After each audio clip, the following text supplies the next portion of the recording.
मुझे कत्ल में शामिल कोई धारियो ना है, मुखे मुझे मुहाफ़िज़ नहीं मारियो।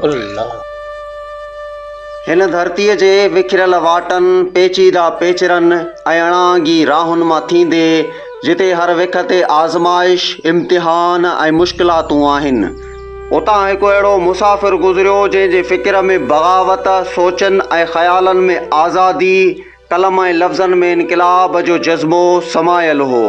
हुन जो ख़्यालु सिर्फ़ु सोच नाहे पर इनक़िलाब ऐं आज़ादी जी उमेद आहे, ख़्वाबनि जी साभियां जो किरणो आहे ऐं बहितर समाज जोड़ण जो अज़म आहे। ही शाइर न सिर्फ़ु ख़्यालनि में आज़ाद हो पर लफ़्ज़नि में बि आज़ाद जज़्बो रखंदड़ हो। संदसि शाइरीअ में सूंहं जा रंग, इश्क जा जज़्बा ऐं बग़ावत जा पड़ाॾा गॾु समायल आहिनि। सिंधु धरतीअ खे जदीद सिंधी शाइरी, मज़ामती शाइरी, रोमानवी शाइरी, अवामी ऐं इनक़िलाबी शाइरी ॾींदड़ हिकु नामवर शाइर, इंसानियत जे ख़िदमतगार ऐं फितरत सां प्यारु कंदड़ हिन महबूब इंसान जे अचानक ऐं बेदर्दी सां थियल क़त्ल ते समूरी सिंधु सोग। डॉक्टर आकाश अंसारी जी शाइरी रुगो कोई आम शाइरी जीअं लफ़्ज़नि जो गॾियल मेलो नाहे, पर इहो हिकु ऐलान आहे ऐं हिकु जंग आहे जेका हर ज़ुल्म, जबर ऐं ॾाढाईअ ख़िलाफ़ कई वई आहे। हुन जे लफ़्ज़नि में दर्द जो अहसास, इश्क जी शिद्दत ऐं समाजी इंसाफ़ जी ॻोल्हा मिले थी। संदसि शाइरीअ में धरतीअ जी सूंहं, मारूअड़नि जी मुहबत, आज़ादी जो जज़्बो आहे त साॻे ई वक़्तु संदसि शाइरी में सिंधु जी सदा, उन जा सुॾका ऐं पुकारूं आहिनि। संदसि शाइरी में मारूअड़नि जे झुरंदड़ जज़्बनि, अंदर जे उधमनि ऐं आलापन जी जीअ खे झिझोड़ींदड़ फ़रियाद आहे। हिन शाइर न फ़क़ति समाज जी ख़ामियुनि खे वाइखो कयो पर उन्हनि जे इलाज ऐं दुरुस्तगी लाइ जदोजहद बि कई। हिन जी जदोजहद सिर्फ़ु लफ़्ज़नि में नाहे पर अमली मैदान में बि इहा साॻी शिद्दत, जज़्बे ऐं जाखोड़ सां नुमायां आहे। ॿुधायो फ़तवा फ़रोशनि जे पेशवाउनि खे, ख़ाकी वर्दीअ जे ख़ुदि साख़्ता ख़ुदाउनि खे, मुनाफ़िक़नि जे गिरोहनि जे सरबराहनि खे।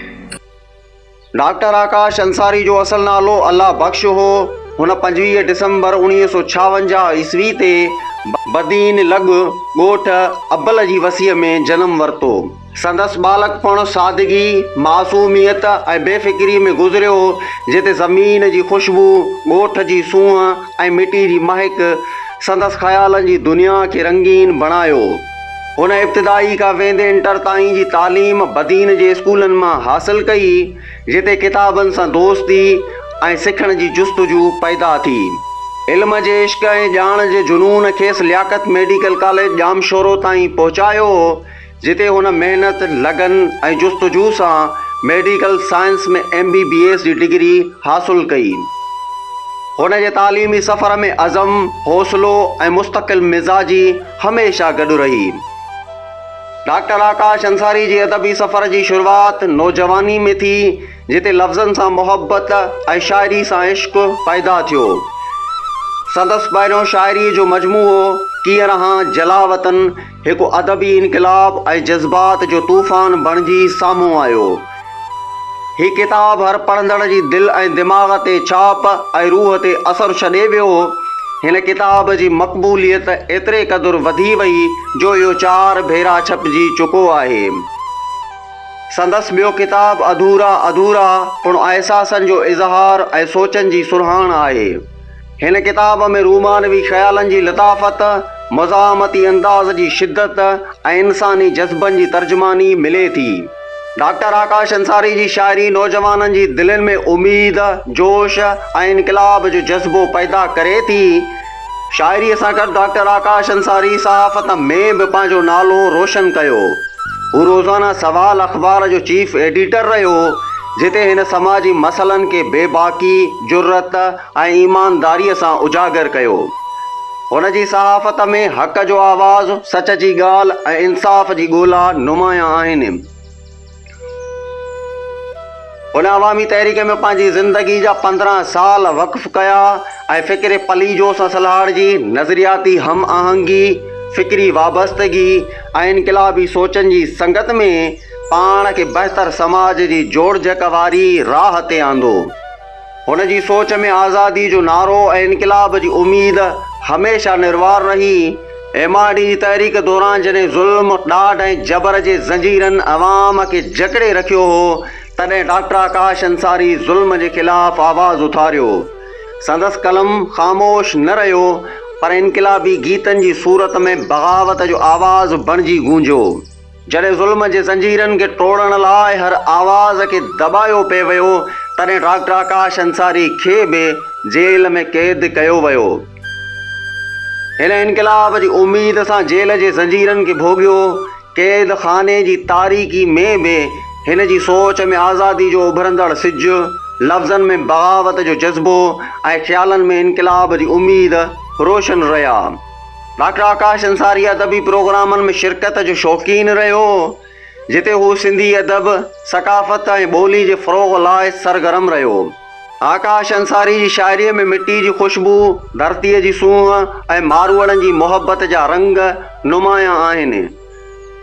हुन जे लफ़्ज़नि में पोरियतनि जी मोहबत, मज़लूमनि जो आवाज़ ऐं समाजी नाइंसाफ़िन ख़िलाफ़ बग़ावत जो पैगाम शामिल आहे। संदसि शाइरीअ जा चंद मशहूर शेर जेके पढ़ंदड़नि जी दिलनि में दर्द, जज़्बो ऐं उम्मीद पैदा कनि था। चहन मिट्टी जे खुशबू खे जातो हिते, चहन सांगियुनि जे संग खे सुञातो हिते, तंहिंसां कहिड़ो भला मुंहिंजो नातो हिते। असीं बस रहियासीं अधूरा अधूरा, असीं बस रहियासीं अधूरा अधूरा। दुखनि सां बि दिलि पई जो रिश्तो न ठाहियो।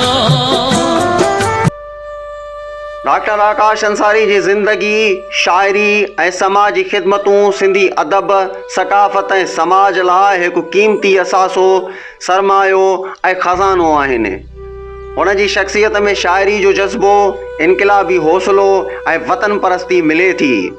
संदसि इनक़लाबी सोच, मज़ाहमती शाइरी ऐं समाजी ख़िदमतुनि ज़रिए हुन हिकु मिसाल क़ाइमु कयो, जंहिंखे तारीख़ हमेशह यादि रखंदी।